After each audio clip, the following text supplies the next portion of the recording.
আজকে আমি বানাবো ঝিঙের ভর্তা বা ঝিঙে বাটা।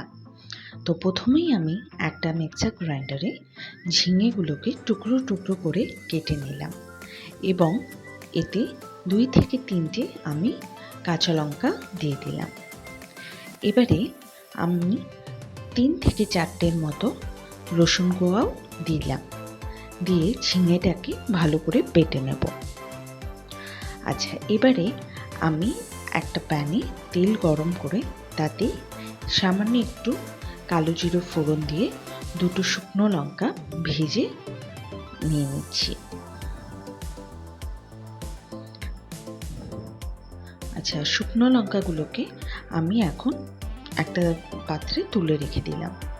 এবারে আমি যে ঝিঙেটা বেটে রেখেছিলাম সেটাকে প্যানের মধ্যে দিয়ে দিলাম।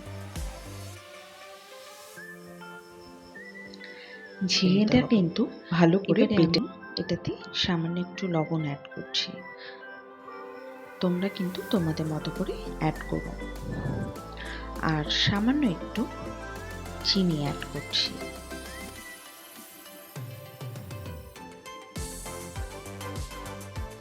এই ঝিঙে বাটাটা কিন্তু সামান্য একটু মিষ্টি মিষ্টি হবে। এবারে আমি সামান্য একটু হলুদ অ্যাড করছি আর অল্প একটুখানি লাল লঙ্কার গুঁড়ো অ্যাড করছি বা রেড চিলি পাউডার অ্যাড করছি। যেহেতু আমি আগেই কাঁচা লঙ্কা অ্যাড করেছিলাম ঝিঙেটা বাটার সময়, তাই সামান্য অল্প একটুখানি দিলাম। তোমরা চাইলে লাল লঙ্কাটা স্কিপ করতে পারো।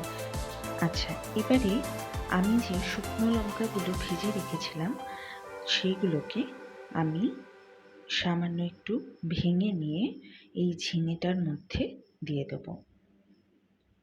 শুকনো লঙ্কা ভাজাটা কিন্তু দিলে এই ভর্তা বা বাটাটা ভালোই লাগবে খেতে। তো তাই তোমরা যে যেমনই ঝাল খাও না কেন, বাট সামান্য হলেও শুকনো লঙ্কা ভাজা দিও, বিকজ এটা যে ফ্লেভারটা আছে সেটা খুব ভালো আসে। তোমাদের যদি আমার রেসিপিসগুলো ভালো লেগে থাকে তো প্লিজ আমাকে কমেন্ট করে জানিও যে কেমন লাগলো, আর পারলে লাইক করে দিও। আর যদি এখনও অবধি আমার চ্যানেলটাকে সাবস্ক্রাইব না করে থাকো তো প্লিজ সাবস্ক্রাইব করে দিও। এইদিকে আমার ঝিঙে বাটাটা কিন্তু বা ভর্তাটা কিন্তু হয়ে গেছে। থ্যাংক ইউ আমার সাথে থাকার জন্য।